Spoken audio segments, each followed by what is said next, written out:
Ayan, magandang araw mga bossing. Meron tayong customer ngayon, si bossing. Boss, taga saan niya kay boss? Isabela. Taga Isabela. So yung unit, dadalhin pa Isabela. Ayan, dadalhin sa Isabela. Pero hindi lang isa ang binili ni bossing ha, dalawa.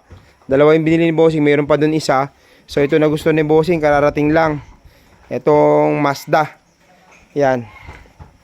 Okay na siya yan, boss. Pipinturaan mo na lang, no? Ikaw na magpipintura. May sarili ka naman natang pintor. May pintor kayo? Ayun. Yo, may mga pintor naman sila. Ayan, ito yung isa ni bossing, pangalawa ni bossing to. So, yan, dalawa yung kukunin niya. Ayan. Dadalhin pa ng saan niya, boss? Isabela. Dadalhin pa ng Isabela, ha? Isabela, ito at saka yung Mazda kanina.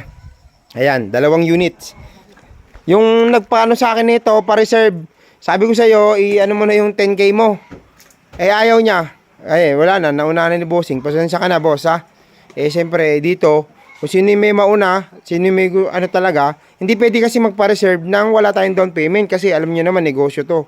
So, dati, meron na akong pinapa-reserve na, pinapayagan ko na walang down payment, pinapa-reserve ko, pero hindi naman natutupad.